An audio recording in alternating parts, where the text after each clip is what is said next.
자, 먼저 회로의 저항. 예를 들면 이온과 이온. 합성하기 위해서는 이온과 이온의 저항이 직렬 연결되어 있거나 아니면 병렬 연결되어 있어야 합니다. 그래야 이온과 이온의 저항을 합성할 수 있잖아요. 한번 판단해 볼게요. 먼저 이온과 이온의 그 접속에 대해서 어떻게 연결되어 있는지 한번 판단해 보도록 하겠습니다.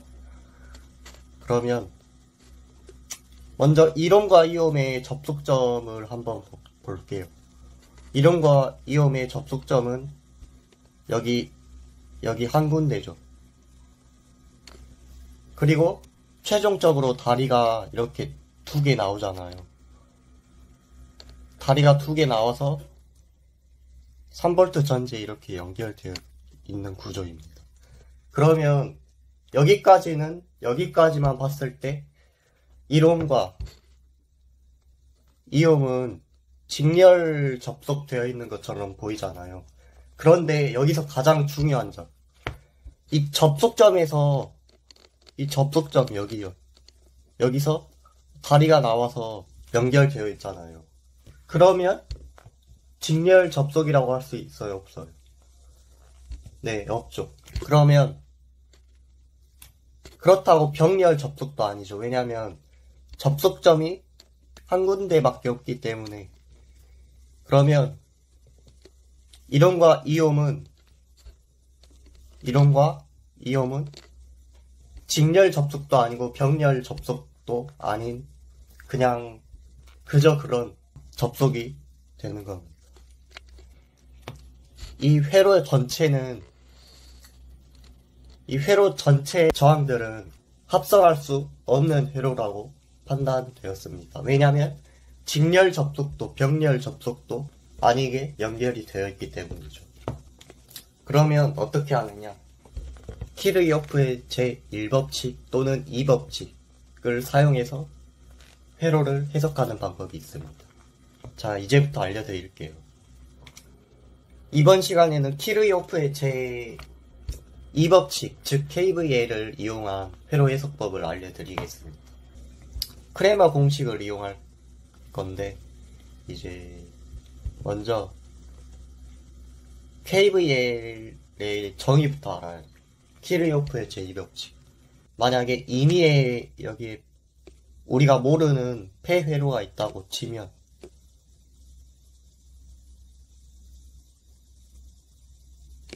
이 회로에 공급되는 전압이 있죠. 이 전압과 이 회로에서의 전압 강하 V가 서로 같다는 뜻이죠. 즉 키르요프의 제2법칙은 임의의 폐회로에 공급되는 전압은 그 폐회로의 내에서 발생하는 전압 강하의 합과 같다. 그게 키르요프의 제2법칙이죠. 그럼 전압 강하가 뭔지 알아야 되겠죠. 전압 강하는 뭐죠? 네, 일단 전압이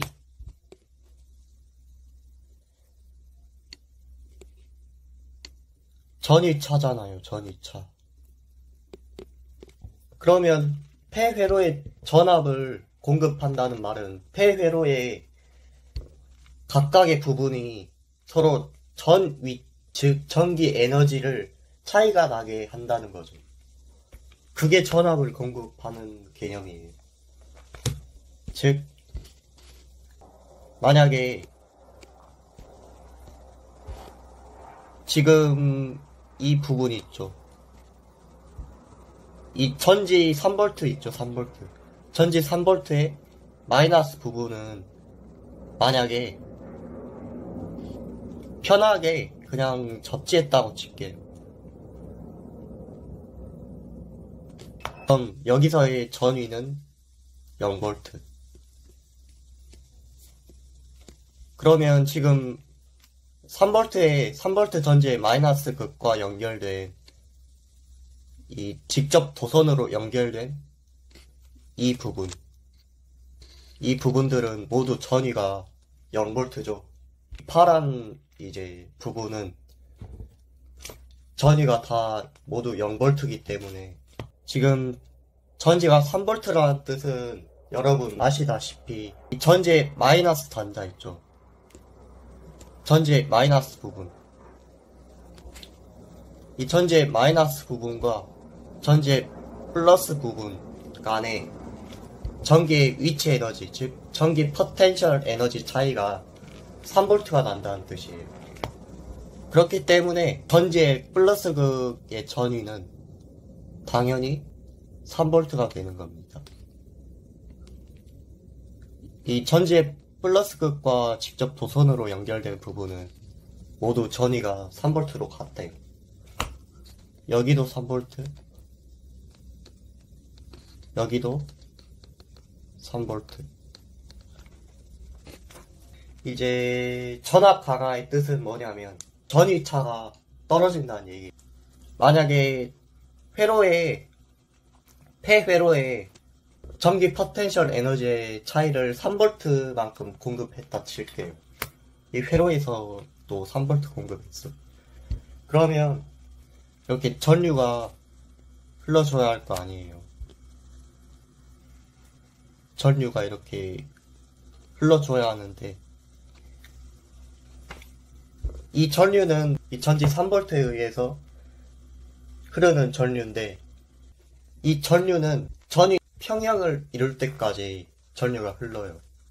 전류가 흐르면 흐를수록 전 위차는 0V에 가깝게 이렇게 다운이 돼버리는 현상. 이게 전압 강화예요. 자, 그럼 전압 강화가 뭔지 아셨으니까 본격적으로 회로를 해석해 보겠습니다. 먼저 폐회로를 찾아볼게요. 폐회로. 폐회로 어떻게 찾냐? 폐회로란 두 지점에 전위차가 나야 돼요. 전위의 차이가 있는 두 지점을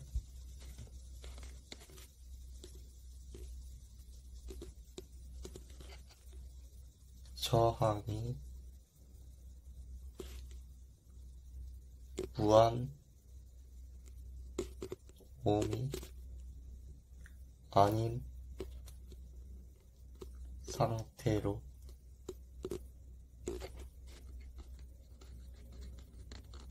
연결한 상태를 폐회로라고 합니다. 즉, 지금 이 회로상에서는 폐회로를 찾아볼 때 먼저 단순하게 이 전위차가 나 있는 두 지점 바로 보이죠. 여기 전위차가 나 있는 두 지점 보이죠.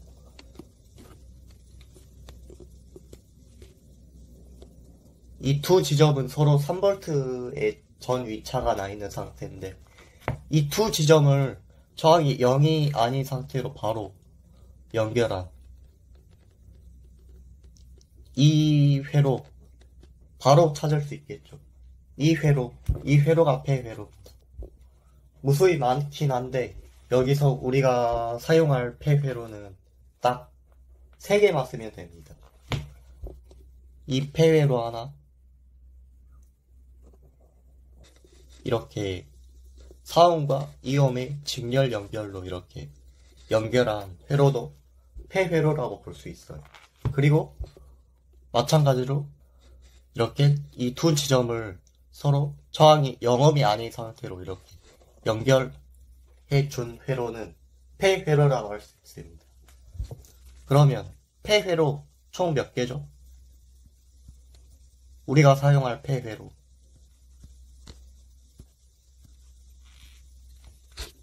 여기 하나, 여기 하나, 그리고 마지막으로 여기 하나. 이렇게 총 3개의 폐회로를 이용해서 한번 해석해 보도록 하겠습니다. 이 폐회로를 한번 봐볼게요.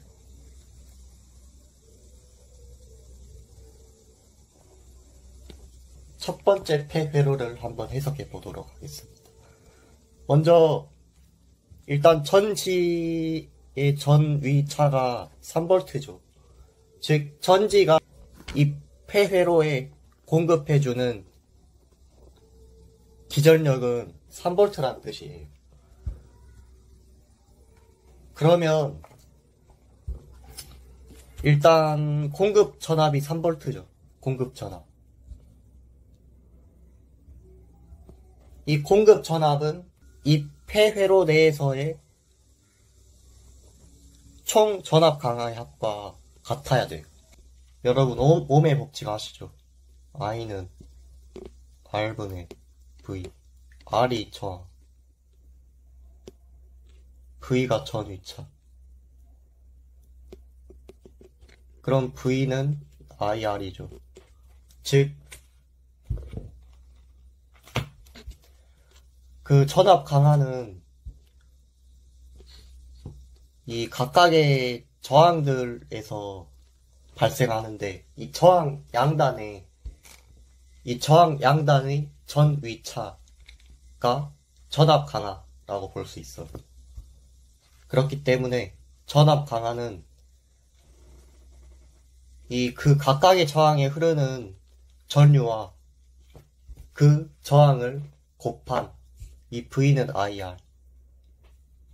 이게 전압 강화입니다. 지금 저항 1옴에 흐르는 전류는 지금 I1과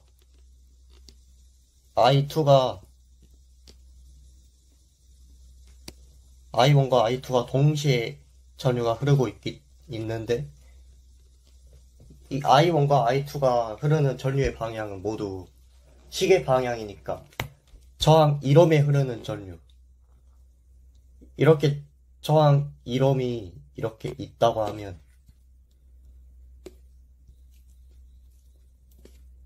이렇게 저항 1옴이 있다고 하면 이 저항 1옴에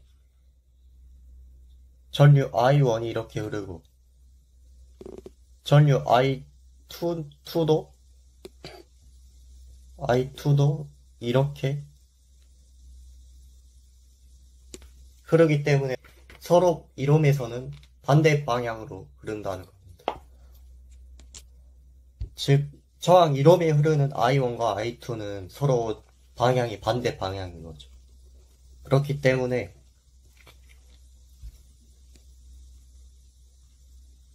저항 1옴에 흐르는 전류는 I1과 I2의 차, 즉 I1과 I2를 빼주시면 되는데 지금 전압 강화를 일으키고 있는 전류는 I1이잖아요. 그죠?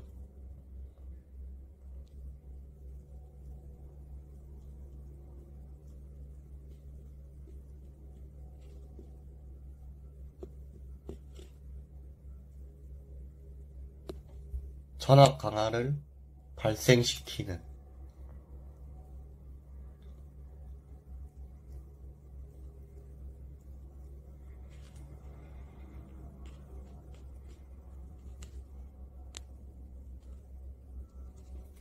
I1이죠. 근데 정확히는 회로 전류라고 합니다. 회로 전류. 이렇게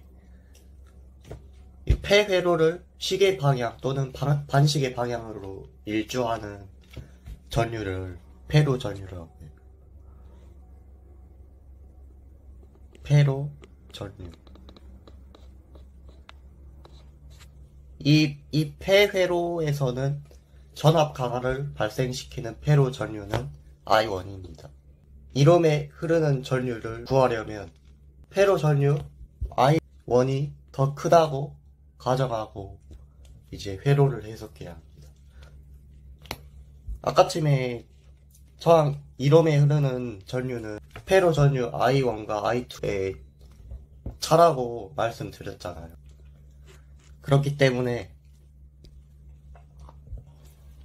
I1을 기준으로 해석하는 거죠. 먼저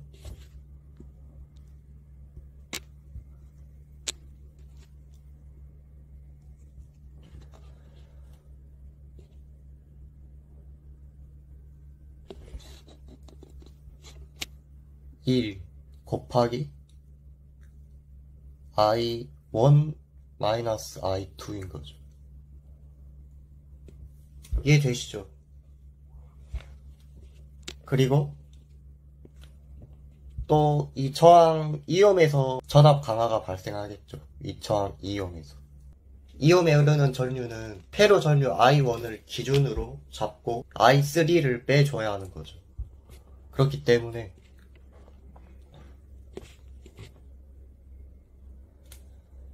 플러스 2 I1 마이너스 I3 이렇게 세울 수 있습니다. 그러면 여기서 분배 법칙을 이용해서 한번 전개를 하면은 3은 3i1 마이너스 i2 마이너스 2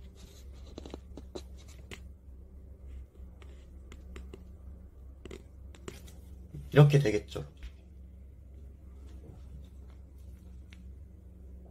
그 다음에 이제 이 식을 먼저 기억을 하고 계셔야 합니다.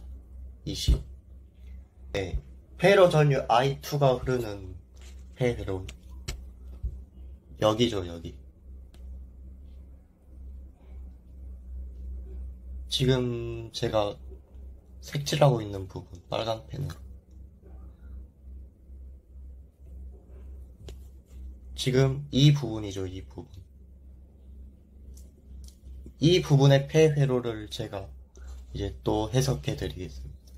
회로 전류 I2가 흐르고 있는 폐회로에서 이제 키르호프의 제2법칙을 적용해 보도록 하겠습니다. 어떻게 하느냐? 지금 이 폐회로에는 공급되는 전압이 없죠. 즉 공급 전압이 0이에요, 지금.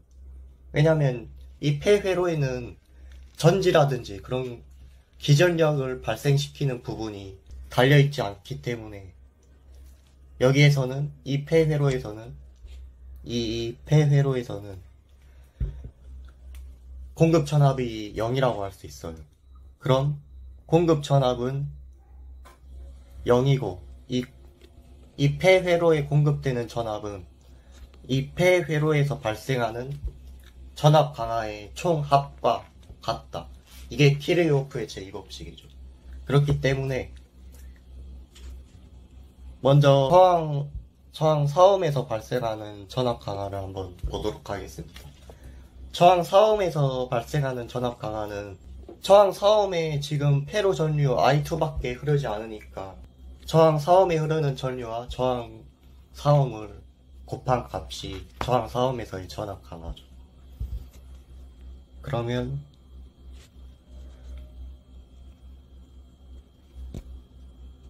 영은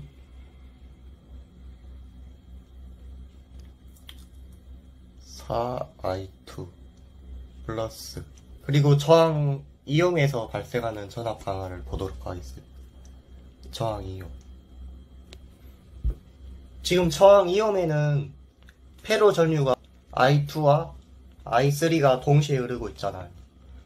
하지만 이 회로 전류 I2와 I3는 저항 이옴에서 서로 반대 방향으로 흐르고 있습니다.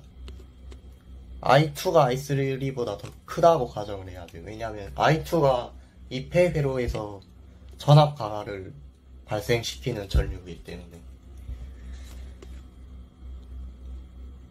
I2 마이너스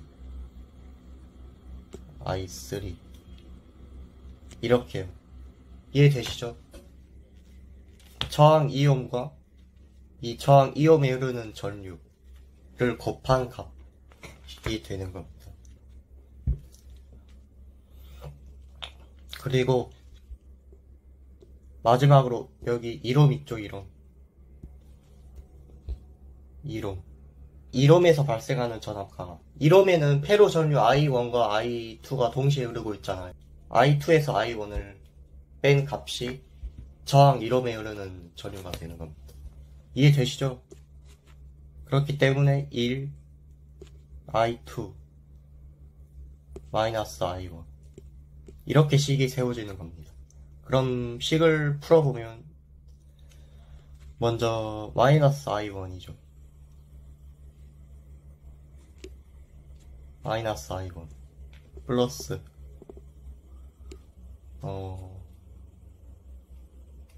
7I2죠. 그리고 마이너스 2I3. 그러면 이제 이게 두 번째 해회로에서의 방정식이 되는 거죠. 근데 미지수 I1과 I2, I3 이걸 구할 수가 없잖아요. 왜냐하면 미지수가 3개이기 때문에 방정식도 3개가 필요해요. 그렇기 때문에 이 식을 3개 유도하기 위해서는 이제 폐회로 다른 부분도 이제 해석을 해야 돼요. 그렇기 때문에 빨간색으로 칠한 부분 말하는 거죠. 폐로 전류가 지금 I3가 흐르고 있는 겁니다. 여기에서는 먼저 저항 2옴에 여기 저항 2옴에 흐르는 이제 전류가 I3잖아요. I3밖에 없죠. 이 저항 2옴에 흐르는 전류는. 그렇기 때문에 이 저항 2옴에서 발생하는 전압 강화는 그냥 EI3가 됩니다. EI3. 물론 이 폐회로에서도 공급 전압이 0이죠. 0. 왜냐면 전지가 달려있지 않으니까 0이라고 할 수 있어요. 공급 전압 0은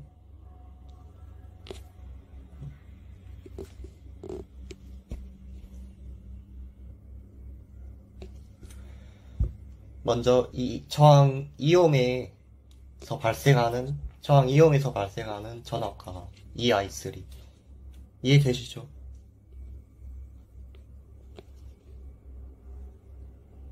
그리고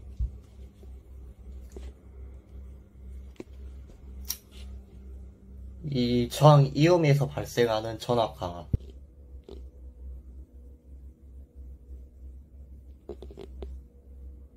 이해되시죠? 여기에서 발생하는 전압 강화. 그리고 또 하나 남았죠. 이 저항 2옴에서 발생하는 전압 강화를 또 구하면 됩니다. 지금 2 곱하기 I3 마이너스 I2 이해되시죠?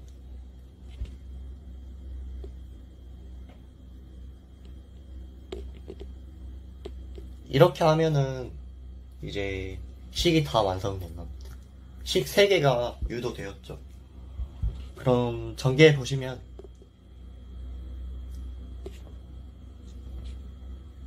마이너스 2i1 그리고 마이너스 2i2죠. 이 가로가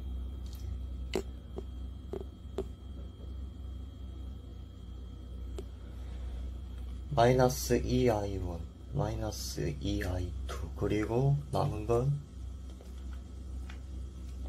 플러스 6i3죠.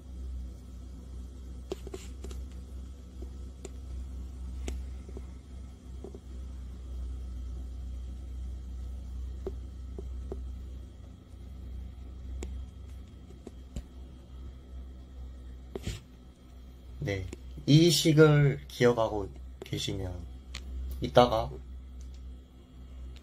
행렬식을 이용해서 크레머 공식이라고 하죠. 크레머 공식이란 먼저 이 KVL 즉 키르호프의 제2법칙을 이용해서 이제 방정식을 세운 다음에 만약에 방정식이 3개 이상 나왔을 경우 행렬을 이용해서 미지수를 이제 구하는 방법이 크레머의 공식이 되는 겁니다. 그럼 어떻게 구하냐? 먼저 행렬을 좀 알아야 되는데, 행렬식 이용해서 미지수 구할 거기 때문에 이 식들 한번 다시 적어볼게요. 3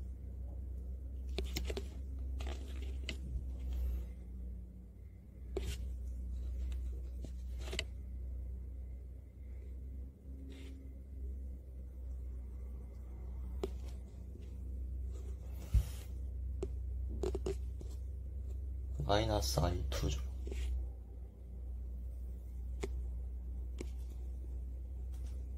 마이너스 2i3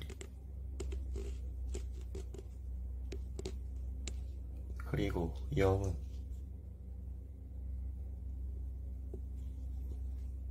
마이너스 i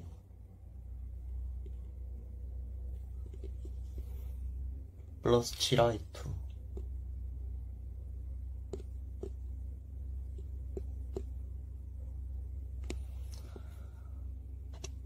마이너스 2i3 이 식들은 다 이해되셨다고 알고 제가 넘어가겠습니다. 0은 마이너스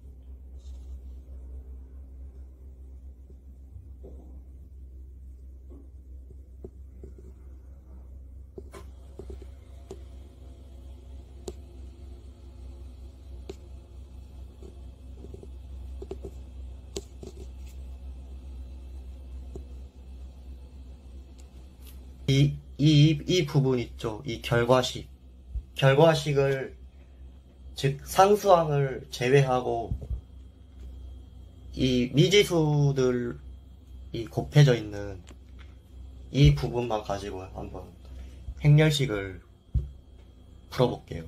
어떻게 푸느냐. 지금 i1의 개수 있죠. i1의 개수. 이 부분. i2의 개수 있죠.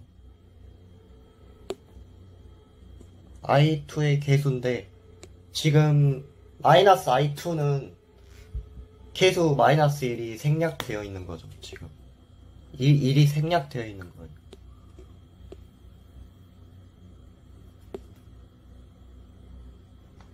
이렇게 각각의 개수들이 있을 겁니다. 이 개수들을 이용해서 행렬식을 풀어보는 겁니다. 그대로 써주시면 돼요. 이렇게. 어떻게? 나란히 그대로 써주시면 돼요. 이렇게. 3 마이너스 1 그리고 마이너스 2죠. 이해되시죠? 이렇게 그냥 나란히 써주시는 겁니다. 3 마이너스 1 개수들만 써주시는 거예요. 마이너스 1 7 마이너스 2 마이너스 2 마이너스 2 6 그럼 아까쯤에 제가 알려드렸던 방식으로 푸시면 돼요.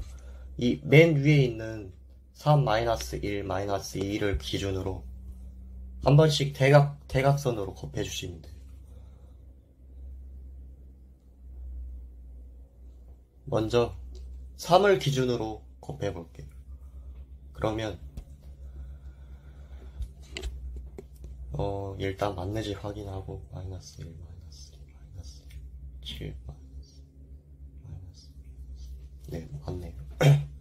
그러면 3 곱하기 7 곱하기 6이 되겠죠. 그리고 3을 기준으로 반대 방향으로 이렇게 대각선으로 이렇게 곱하시면 돼요. 그러면 마이너스가 되겠죠. 마이너스 부호 붙고 그 다음에 3 곱하기 마이너스 2 곱하기 마이너스 2 이렇게 되겠네요. 그죠? 그리고 이제 마이너스 2를 기준으로 한번 해볼게요. 마이너스 2를 기준으로.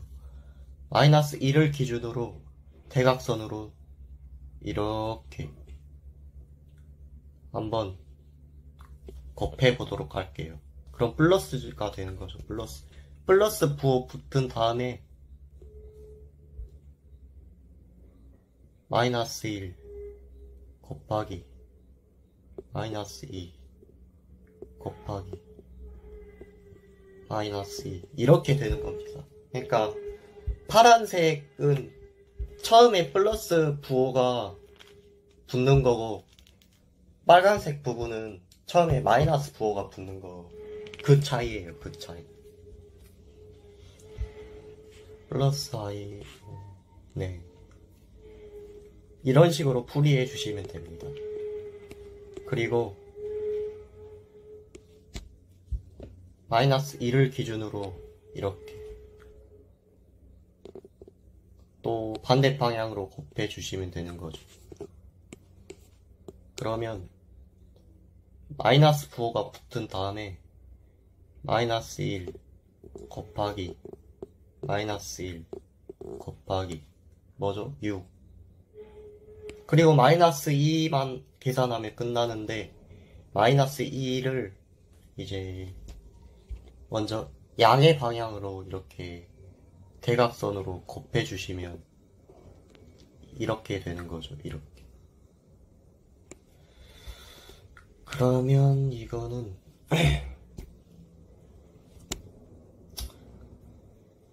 파란색이니까 양 플러스 마이너스 2 곱하기 뭐죠? 마이너스 1 이렇게 다 계산해 주시면 끝나요.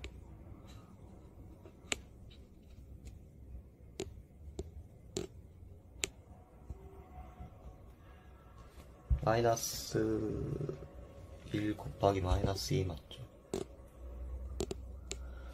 네. 그리고 반대 방향으로 또 한번 이렇게 곱해 주시면 그냥 끝납니다. 이제 빨간색이니까 마이너스 부호가 붙는 거죠.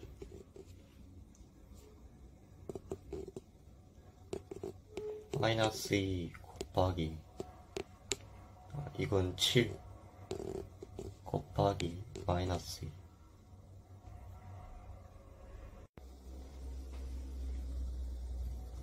그러면 7 곱하기 18 마이너스 3, 4, 12 해서 한 다음에 여기는 마이너스 4 그리고 마이너스 6 맞죠? 여기까지. 그리고 마이너스 4 마이너스 7, 4, 28 하면 이 계산 결과 값을 저는 D라고 할게요. D라고 한 다음에 그러면 계산해 주시면 7, 8에 56 7, 1은 7, 126 그리고 4, 4, 8 마이너스 20 마이너스 28 하면 100 마이너스 28은 72 D는 72가 나오네요. 그럼 이제 지금 구한 D 있죠? D 지금 미지수의 개수 이거 있죠? 이것들 이 미지수의 개수만을 이용해서 행렬식을 풀어본 거예요. 지금 이때 계산 결과 값이 D입니다. D 그러면 이 D를 기준으로 잡고 이제 구해보는 거예요. 이제 두 번째 행렬식을 계산할 건데, 두 번째 행렬식은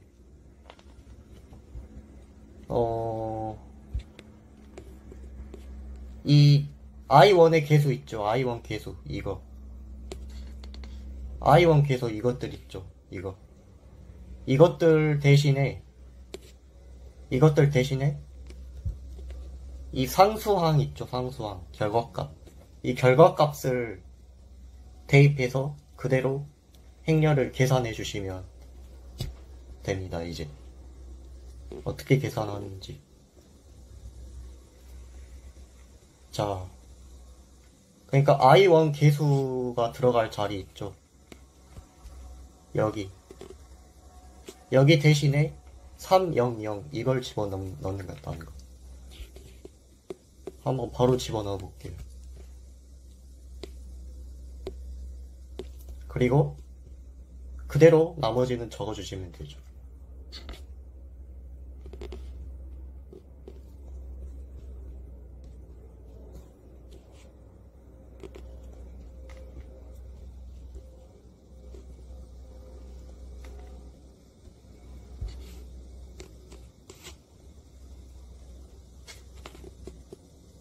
이러고 바로 행렬을 계산해 보면 3을 기준으로 먼저 할게요. 3.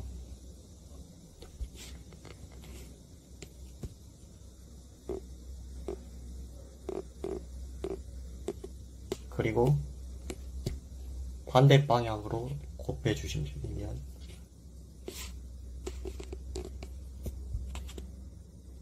마이너스가 되겠죠. 9는 3 곱하기 마이너스 2 곱하기 자리가 없네요. 곱하기 마이너스 2 그리고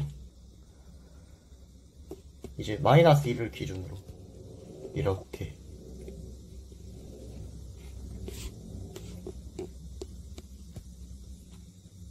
마이너스 1 플러스겠죠. 이거는 플러스 마이너스 1 곱하기 마이너스 2 곱하기 0이죠. 그리고 반대 방향 여기 이렇게 해주시면 마이너스 4가 되겠죠. 이번에 마이너스 1 곱하기 0 곱하기 6 그리고 마이너스 1을 기준으로 이렇게 해주시면 플러스 4 먼저 써줬죠. 마이너스 2 곱하기 0 곱하기 마이너스 2 그리고 마지막 이렇게 해주시면 마이너스 4가 되겠죠. 이번에 마이너스 2 곱하기 7 곱하기 0이 되니까 이제 계산해주면은 0이 곱해진 건 다 무시해주시고 계산하시면 돼요. 왜냐면 0이니까. 그러면 126 마이너스 3, 4, 12니까 이렇게 되겠죠. 맞죠? 6, 30, 126 그러면 114가 나오네요. 114. 네.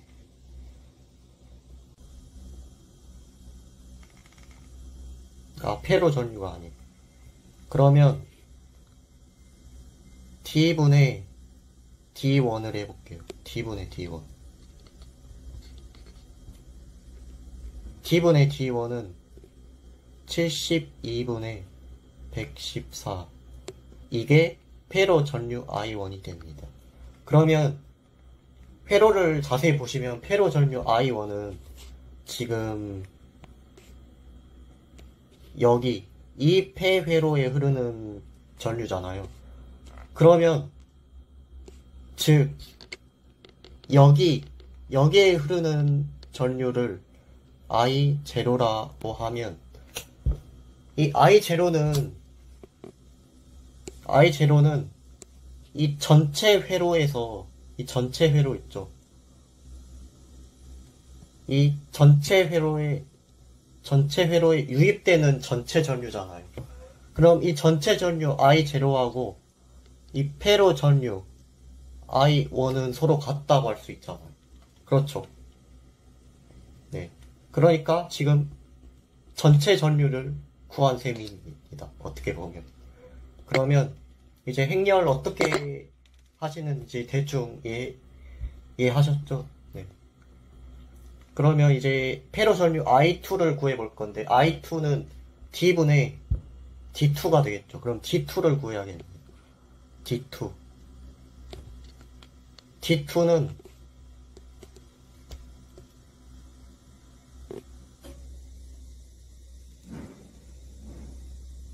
아까쯤에 I1의 계속 대신에 상수항 300 이거를 대입했기 때문에 이번에는 I2 대신에 I2의 계수 있죠. I2의 계수 이것들 대신에 300을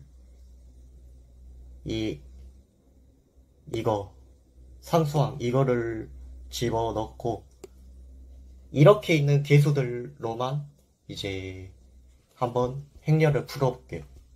그러면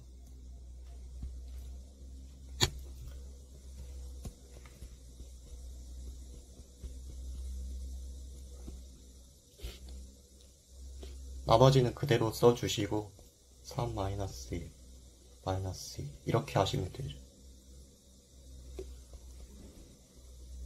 -1 7 아니 이 두 번째 열 있죠. 여기에는 아까쯤에 상수 계수 이거를 집어넣어 준다고 했죠. 그 다음에 이제 I3의 계수 -2 -2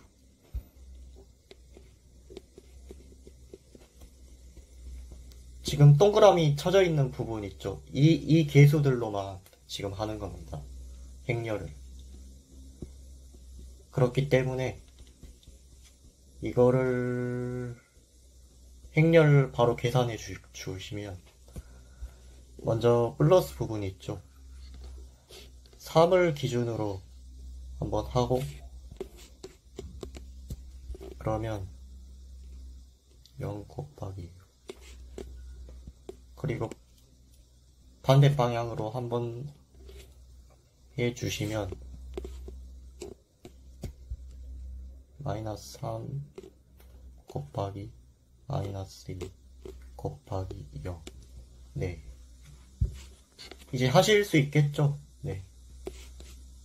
그리고 3을 기준으로 하시면 부호는 플러스 3 곱하기 -2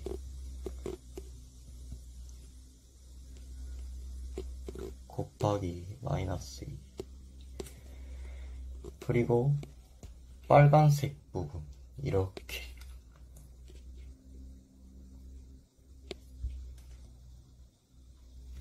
그러면 부호는 마이너스가 되고 3 곱하기 -1 곱하기 6 그리고 이제 나머지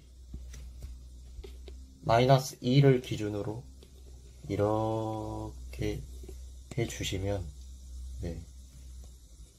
부호는 플러스 -2 곱하기 -1 곱하기 0 그리고 빨간색으로 이렇게 반대 방향으로 해주시면 마이너스가 되겠죠. 마이너스 -2 곱하기 0 곱하기 마이너스 이렇게 행렬 계산해 주시면 바로 0000 곱해져 있는 건 바로 무시하시고 계산하시면 돼요.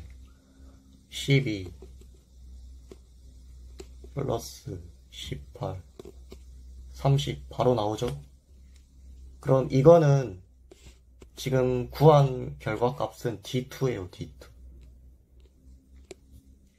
D2는 30 그러면 D분의 D2는 72분의 30은 패로 전류 I2가 되겠죠. 이해되시죠? 네. 그러면 이제 페로 전류 I3를 구해볼 건데, 그럼 D3를 구해야겠죠. D3 구해봅시다. 이제 스스로 하실 수 있을 거라고 생각합니다. 저 I3의 개수 대신에 상수항을 넣어주시면 되죠. 그러면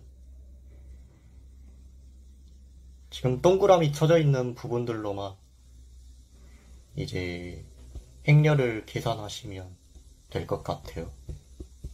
그러면 3 마이너스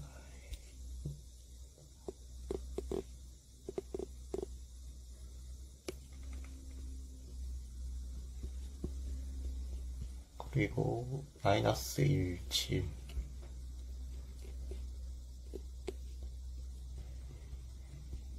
마이너스 2 3, 0, 0 이렇게 되니까 한번 행렬 계산해 볼게요. 3을 기준으로 대각선으로 한번 곱해 줄게요.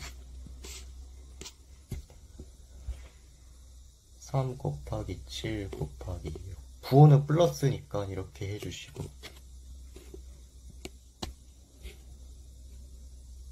반대 방향으로 이렇게 곱해 보면은 부호는 마이너스 3 곱하기 0 곱하기 마이너스 2죠. 그리고 마이너스 1을 기준으로 또 이렇게 마이너스 1을 기준으로 이렇게 하시면 부호는 플러스가 되고 마이너스 1 곱하기 0 곱하기 마이너스 2 그리고 마이너스 1을 기준으로 이렇게 반대 방향으로 곱해 주시면 부호는 마이너스가 되겠고 마이너스 1 곱하기 마이너스 1 곱하기 0이죠. 네, 그리고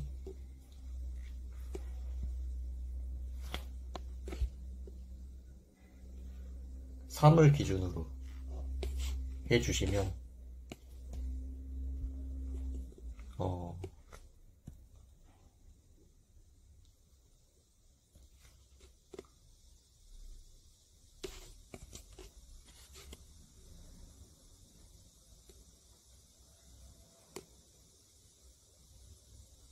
이렇게 반듯하게 써볼게요. 3을 기준으로 해볼게요. 이제 3을 기준으로 해보면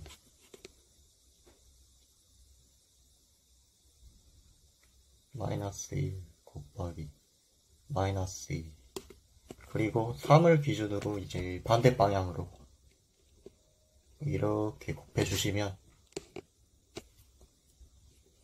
마이너스 3 곱하기 7 곱하기 마이너스 2 이렇게 나오니까 0이 곱해져 있는 이 부분은 무시하시면 돼요. 왜냐면 0 곱하면 0이니까. 그러면 계산해 주시면 3, 2, 6 그리고 7 6, 7에 42 플러스네요. 플러스 48 나오죠, 여러분들도. 그러면 이 구한 게 D3예요, D3. 그러면 D분의 D3는 D가 70이니까 D3 하면 48. 이게 페로 전류 I3가 돼요. 그러면 우리가 결론적으로 구하고자 하는 전류는 지금 어떤 전류죠? 지금 여기 2옴 있죠, 2옴. 동그라미 친 부분. 2옴에 흐르는 전류 I를 구하고 싶은 거 아니에요. 그렇기 때문에 지금 회로 보시면 동그라미 쳐져 있는 2옴 저항에 흐르는 전류 I의 방향은 지금 회로 전류 I3의 방향과 같죠. 저항 2옴 기준으로 봤을 때. 저항 2옴에 흐르는 전류는 지금 회로 전류 I2하고 I3가 저항 2옴에 흐르고 있는데, 이 저항 2옴에 흐르고 있는 전류 I의 방향이 회로 전류 I3가 2옴에 흐르는 전류의 방향이기 때문에 결론적으로 회로 전류 I3가 회로 전류 I2보다 더 크다는 걸 알 수 있어요. 그러면 이 저항 2옴에 흐르는 전류 I는 서로 I3 2옴에서는 서로 회로 전류 I3하고 I2가 반대 방향으로 흐른다는 거 아시고 있죠, 이미. 그러면 이 저항 2옴에 흐르는 전류는 I3에서 I2를 뺀 값, 이게 저항 2옴에 흐르는 전류가 되는 겁니다. 그러면 저항 2옴에 흐르는 전류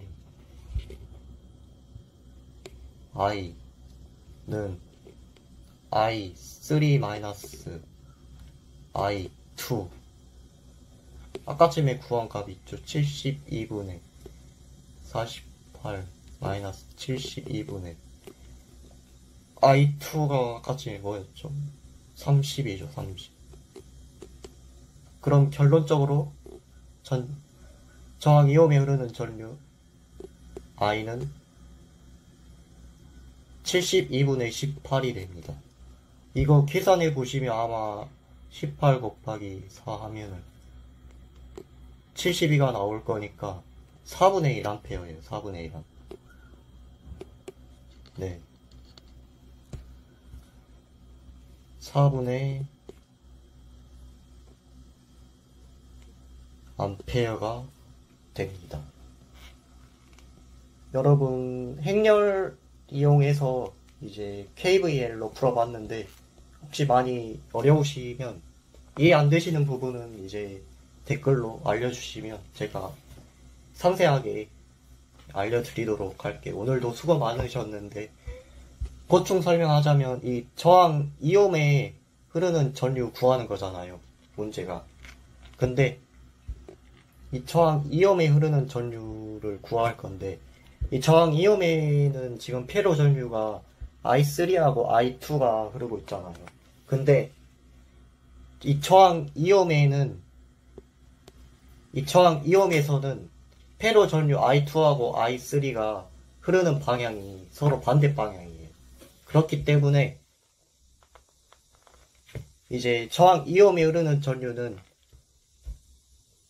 회로 전류 I2에서 I3를 뺀 값, 또는 I3에서 I2를 뺀 값이 되기 때문에 이제 차를 해주시면 그 값이 나오는데, 지금 I의 방향 있죠. 지금 우리가 구하고자 하는 2옴에 흐르는 전류 I의 방향을 오른쪽 방향, 즉 I3, 회로 전류 I3가 2옴에 흐르는 방향으로 잡아놨기 때문에 회로 전류 I3가 I2보다 크다고 가정하고 계산을 해줘야 하는 겁니다. 그렇기 때문에 큰 것에서 작은 것 빼주시면 I3에서 I2 뺀